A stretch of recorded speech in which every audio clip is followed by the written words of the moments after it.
अरे यार, इस सरकार ने 2000 के नोट फिर से बंद कर दिए। पता नहीं चाहती क्या है यह सरकार। कभी नोट लाती है, कभी नोट को वापस भेज देती है। आखिर बंदा करे तो करे क्या, बोले तो बोले क्या। अरे अरे, क्या हुआ भाई? इतना टेंशन में क्यों है? लगता है तेरे को भी मिस इन्फॉर्मेशन है। चलो कोई नहीं, तेरी इस मिस इन्फॉर्मेशन को मैं क्लियर कर देता हूँ। तो कल आरबीआई ने यह ऐलान कर दिया है कि 2000 के नोट को वो रिट्रीव करने वाले हैं, या फिर सीधा सीधा बोलूं तो वो बंद करने वाले हैं। तो आखिर ऐसा क्यों? अगर सरकार को वापस लेने ही थे 2000 के नोट, तो पहली बारी में इसको इंट्रोड्यूस कराया ही क्यों?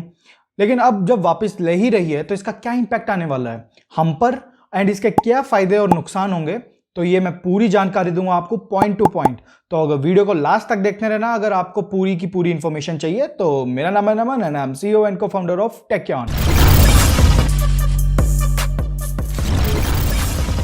जब 2016 में मोदी जी ने सारी की सारी करेंसी को बंद करके नए नोट इंट्रोड्यूस किए थे, तब उस टाइम पे 2000 नोट को इस तरीके से इंट्रोड्यूस किया था कि दो चीजों पे इंपैक्ट आएगा। पहला ब्लैक मनी, दूसरा काउंटरफिटिंग, यानी कि आसान भाषा में बोलूं तो फेक करेंसी। एंड ये मॉडल काफी हद तक सक्सेसफुल रहा भी, लेकिन इसकी वजह से काफी सारे लोगों को काफी सारी परेशानियां भुगतनी पड़ी थी। बट अगर आज के टाइम पे बात करूं तो काला धन यानी कि ब्लैक मनी फिर से इकट्ठा हो चुका है। एंड आर्टिस्ट को कौन ही रोक सकता है अपनी आर्ट दिखाने के लिए। तो उन्होंने भी क्या किया, नए नवेले ताजे नोट 2000 के छाप डाले।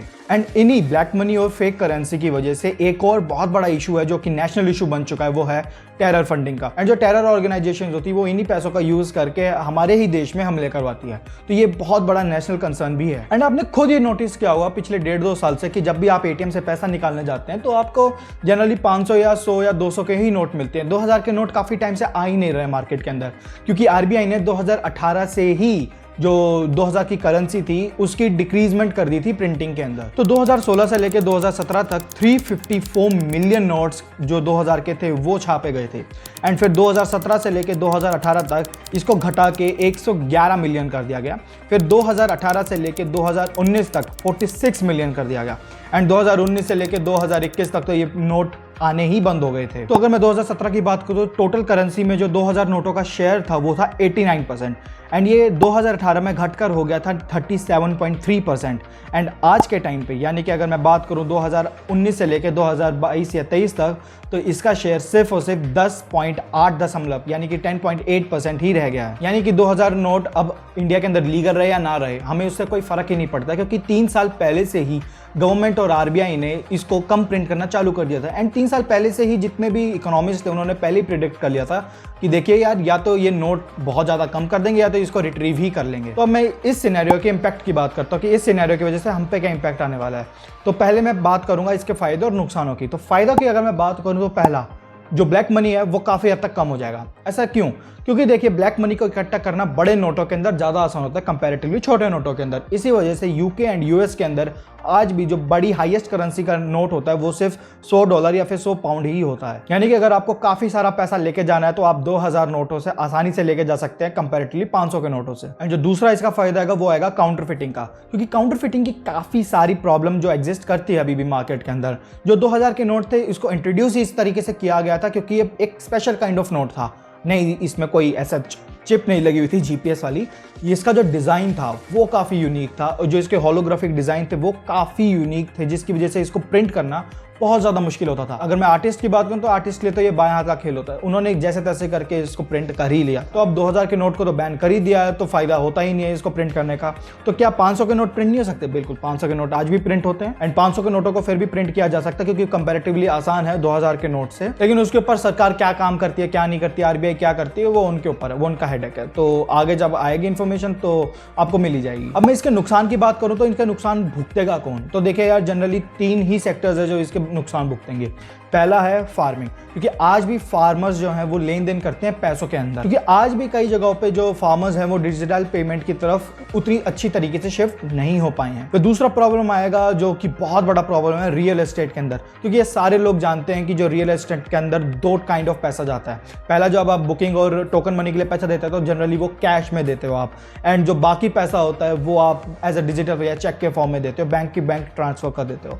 एंड ये पूरी मार्केट को पता है कि, एंड पूरी गवर्नमेंट को पता पता है कि ऐसा सिस्टम होता है इंडिया के अंदर। तो रियल एस्टेट में भी काफी इंपैक्ट आने वाला है। एंड तीसरा जो इंपैक्ट आएगा वो आएगा छोटे MSME के अंदर। ऐसा क्यों? यूपीआई की वजह से ट्रांजेक्शन तो काफी आसान हो ही गई है, लेकिन आज भी जो यूपीआई का ट्रांजेक्शन है वो करंट अकाउंट्स के अंदर उतने अच्छे से डिलीवर नहीं किया था। कुछ सारे बैंक्स जो हैं वो डिलीवर करते ही नहीं है यूपीआई को करंट अकाउंट्स के अंदर। सेविंग अकाउंट्स में तो आप यूपीआई आराम से कर सकते हैं, बट करंट में काफी प्रॉब्लम आती है। इसलिए आज भी जो छोटे MSME होते हैं वो कैश के अंदर ही डील करते हैं। और अब बात करें तो हम पर, यानी कि आम जनता पर इसका क्या इंपैक्ट आने वाला है, तो सच्ची बोलूं कुछ इंपैक्ट नहीं आने वाला है। हमारे लिए तो अच्छा ही है। पहली बात तो 2000 के नोट जो है वो काफी सारे लोगों के पास है ही नहीं, मतलब मैक्सिमम लोगों के पास 2000 के नोट तो होते ही नहीं है, 500 के नोट ही उनके पास मिलेंगे। एंड दूसरी प्रॉब्लम जो आती थी वो खुले छुट्टे की, वो बहुत प्रॉब्लम आती थी। एंड हमारे पास दुनिया का सबसे प्यारा और सबसे best transaction online transaction system है यूपीआई। हम उसका यूज करते हैं और आज भी करते हैं और आगे करते रहेंगे। हमारे लिए तो इसको कोई फर्क पड़ने वाला ही नहीं है, क्योंकि ये 2016 का सिनेरियो है ही नहीं। तो आराम से आप ऑनलाइन पेमेंट कर सकते हैं, आपको कोई प्रॉब्लम नहीं आने वाली है। तो अब फाइनल बात करते हैं कि अगर आपके पास 2000 के नोट है तो आपको क्या करना पड़ेगा एंड क्या गाइडलाइंस है आरबीआई की। तो आरबीआई की सिंपल गाइडलाइन है, जो रिट्रीवल्स चालू होगा, जो एक्सचेंज प्रोसेस चालू होगा वो होगा 23 मई 2023 से, और ये चलता रहेगा 30 सितंबर 2023 तक, यानी मोटा मोटा आपके पास में 4 महीने हैं। तो 4 महीनों में आप इसको आराम से एक्सचेंज या फिर इसको डिपॉजिट करा सकते हैं। अब इसको एक्सचेंज और डिपॉजिट कराने के लिए आप अपने बैंक में जा सकते हैं and at a time exchange सिर्फ 20,000 रुपए की लिमिट है, यानी आप एक समय पे 20,000 रुपए ही एक्सचेंज करा सकते हैं।